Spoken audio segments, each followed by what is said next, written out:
Buen día para todos, mi nombre es José Vivas, estudiante de la Corporación Universitaria Ibero para la especialización de Neuropsicología de la Educación. Esta es la actividad número 7, denominada Lenguaje, para el maestro Peter Murcia de la materia Neurociencia Cognitiva. Bueno, en este caso entonces iniciamos hablando del lenguaje, el cual se puede definir como un sistema de comunicación simbólico que se manifiesta a través de las lenguas, que son sistemas estructurados de signos que expresan ideas en los que la palabra es la representación de los objetos y de la realidad. La expresión del lenguaje se realiza a través de la palabra y la escritura, mediante los órganos efectores musculares y las extremidades superiores y del sistema bucofonatorio. En el lenguaje se identifican entonces tres niveles de complejidad, a saber, serían los monemas, los fonemas y los rasgos pertinentes. En el caso de los monemas, se trata pues de las unidades de la primera articulación o las unidades más pequeñas dotadas de significado. Pueden tener un contenido semántico, como es el caso de los lexemas, o por otro lado pueden tener una función gramatical, como es el caso de los morfemas.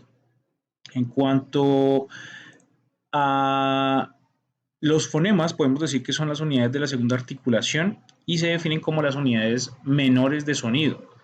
De su combinación entonces surgen los monemas. Y por último están entonces los rasgos pertinentes, que son las unidades de la tercera articulación, que se denominan así rasgos pertinentes, y son los movimientos elementales del aparato bucofonatorio que permiten la emisión de fonemas, de acuerdo con las convenciones fonéticas de cada lengua. Bueno, respecto a los estudios que se han adelantado en las neurociencias respecto al lenguaje, se puede destacar que para el año 1833 se atribuyó que los trastornos del lenguaje a las lesiones eran producto de lesiones producidas en el hemisferio cerebral izquierdo. Para ese entonces, Paul Broca, el francés científico, para el año 1861 demostró que los centros del lenguaje se encontraban situados, el lenguaje expresivo se encontraba situados en la tercera circunvalación frontal del hemisferio izquierdo. Posteriormente, Karl Wernicke identificó el lenguaje comprensivo en el lóbulo temporal izquierdo, que es donde se ubica entonces el área de Wernicke, y el área de Broca se encontraría entonces en la tercera circunvalación frontal del hemisferio izquierdo. No obstante, en el proceso del lenguaje intervienen numerosas áreas del sistema nervioso central, desde el tronco cerebral hasta la corteza, que actúan de un modo integrado mediante diversos subsistemas funcionales que involucran más intensamente el hemisferio cerebral izquierdo. Se pueden distinguir dos tipos de estructuras reguladoras del lenguaje, que son los componentes corticales y los extracorticales. Con respecto a los componentes corticales, aquí podemos hablar del área de la expresión lingüística y también podemos hablar del área de la recepción o comprensión lingüística. En ese caso, entonces, para el área de la expresión lingüística, podemos decir que es la que se sitúa en el polo anterior del cerebro, en el lóbulo frontal, encargado de la motivación lingüística y la articulación verbal de las palabras y de la escritura.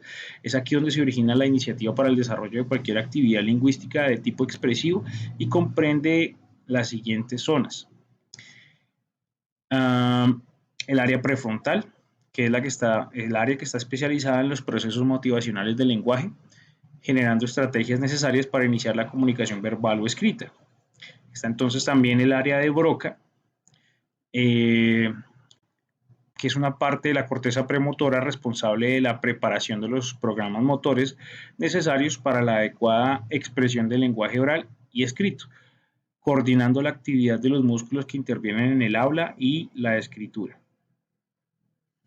Tenemos también entonces la corteza motora primaria, que está situada por delante de la cisura central, y es esta corteza la que se encarga de seguir las instrucciones elaboradas por la corteza premotora y por el área prefrontal haciéndose pues entonces el área responsable de iniciar los movimientos bucofonatorios para pronunciar las palabras y los que guían la escritura. En cuanto al área receptiva, entonces el área receptiva, o para el área receptiva podemos involucrar el lóbulo temporal, el, el lóbulo occipital y el lóbulo parietal.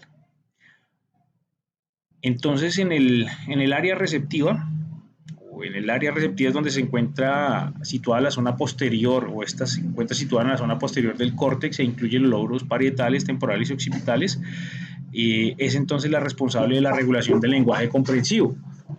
Eh, para el lóbulo temporal, entonces, podemos decir que es el lóbulo temporal izquierdo, que está especializado en los procesos de análisis y síntesis de los sonidos del habla, y en él se encuentran las áreas de Herschel y Wernicke. La circunvalación de Herschel está situada en el tercio posterior de la cara externa del lóbulo temporal y corresponde al área auditiva primaria. Su función consiste en la recepción de las palabras, que posteriormente serán codificadas en las áreas multimodales del lóbulo temporal. El área de Wernicke, por su parte, se encuentra localizada en la zona posterosuperior del lóbulo temporal izquierdo, y su función es la de dotar de significado al lenguaje oral y escrito, realizando un análisis fonológico y semántico que permite transformar la información auditiva en unidades de significado con significación o las palabras. El lóbulo occipital es el que permite la identificación visual de las imágenes lingüísticas. La corteza visual primaria procesa las sensaciones visuales que intervienen en los procesos de identificación de la lectura y la escritura. Por lo tanto, entonces el córtex visual asociativo realiza el análisis perceptivo de las palabras escritas o leídas. Por su parte, entonces, el lóbulo parietal es una zona de integración de los estímulos visuales y auditivos y dispone de dos áreas de gran importancia para el lenguaje, que son la circunvalación supramarginal y la circunvolución angular. Ambas están situadas en la zona posterior del lóbulo parietal izquierdo y desempeñan conjuntamente una importante función de integración multimodal de la información sensorial, permitiendo la comprensión del lenguaje lectoescritor. La circunvalación angular es el centro de la lectura, responsable de coordinar las informaciones sensoriales para albergar los modelos visuales de letras y palabras, convirtiendo los estímulos visuales en formas auditivas adecuadas.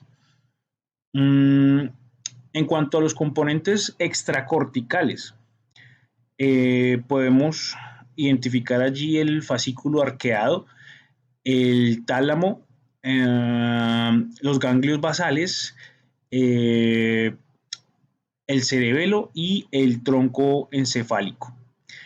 ¿Qué podemos decir entonces respecto a estas estructuras, estos componentes extracorticales?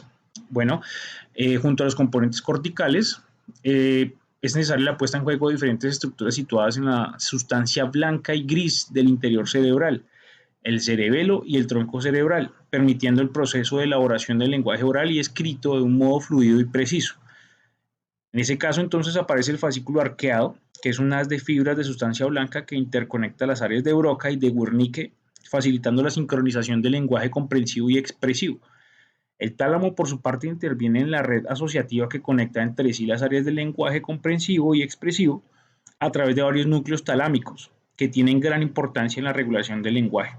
El núcleo pulvinar es responsable de coordinar la actividad de las zonas corticales del habla, integrando las aferencias visuales y acústicas. Los núcleos geniculados, por su parte, son los responsables del procesamiento inicial de los sonidos lingüísticos. En los ganglios basales, estructuras como el núcleo lenticular y el putamen y el núcleo caudado intervienen en la regulación de la fluidez del lenguaje oral y en la coordinación de las secuencias motoras del lenguaje oral y escrito. El cerebelo, por su parte, es responsable, junto a los ganglios basales, de coordinar la fluidez de los movimientos de articulación del lenguaje oral y de la escritura. El neocerebelo está especializado en la ejecución de movimientos precisos que intervienen en la articulación de los sonidos del lenguaje.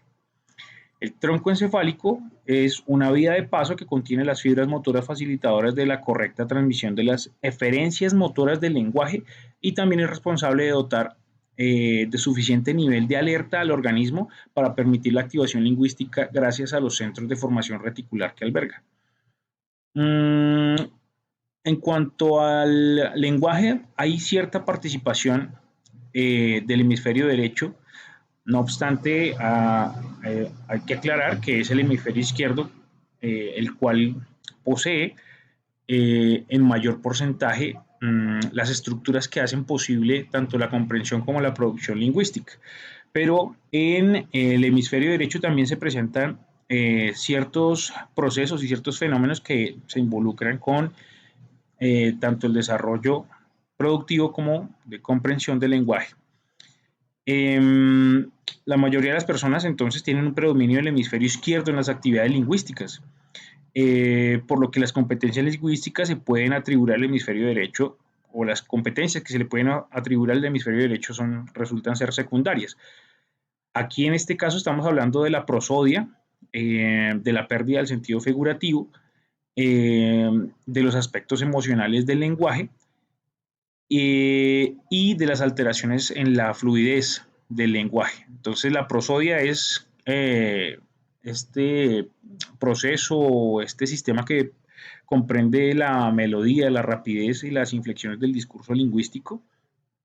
El sentido figurativo, entonces, que también se encuentra ubicado en el hemisferio derecho, es una competencia en la que el hemisferio derecho juega un papel importante, facilitando la interpretación de metáforas, refranes o frases con doble significado.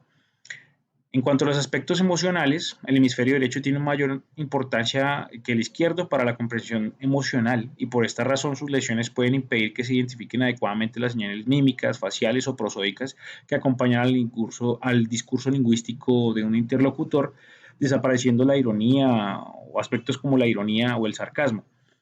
En cuanto a las alteraciones en la fluidez, se han descrito alteraciones en la fluidez verbal causadas por lesiones en el hemisferio derecho, presentándose detallismo excesivo y contenido informal muy limitado. En ocasiones se utilizan muy pocas palabras, mientras que en otros casos se da paso a lo opuesto que vendría a ser la verborrea. Bueno, eso sería todo lo que tengo para comentar e indicar respecto a este tema del lenguaje. Agradezco mucho su tiempo y su atención. Que estén muy bien. Hasta la próxima oportunidad.